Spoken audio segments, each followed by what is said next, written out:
Garvey was now a person who had come down in the world.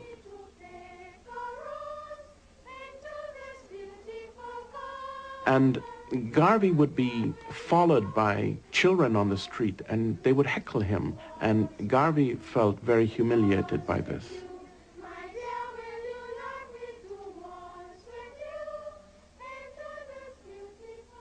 Garvey relocated to London in 1935.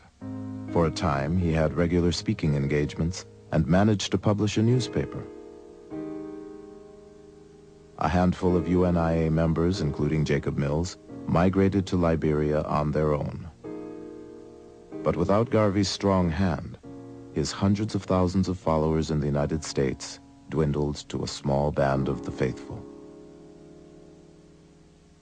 The men folk, if they had your names and everything, and you are a member of the UNIA, you'd lose your job. So you had to meet in disguise. That was one of the reasons why the Garvey movement was so thorough in being broke up. You couldn't say, I'm a UNIA member, I'm Marcus Garvey. You whispered it, Marcus Garvey. You could not speak his name. Garvey was alone in London. The asthma and heart disease that had plagued him in prison began to worsen.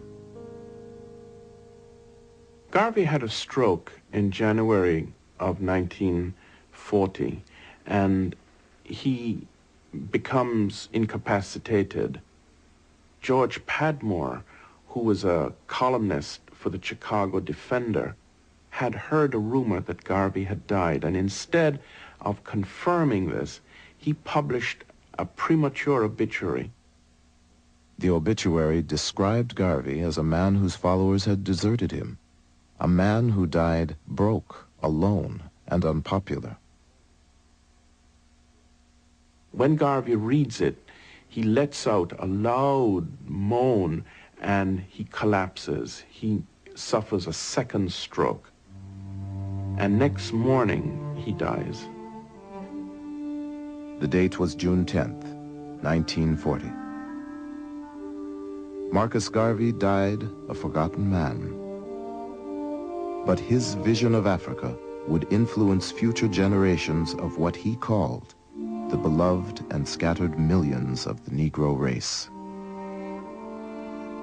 When Garvey's passionate ideas about black pride and independence finally took hold, he would be revered by many as a prophet and a saint.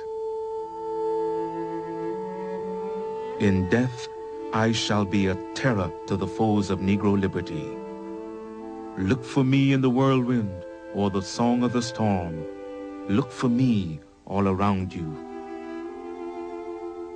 In his 53 years, Marcus Garvey never set foot in Africa. I dreamed a dream that he came and I saw him.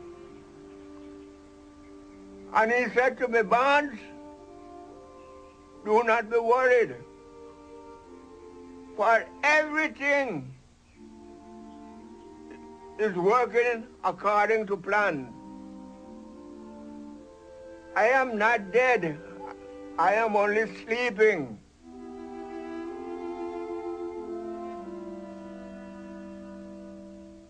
The organization left the legacy of I am.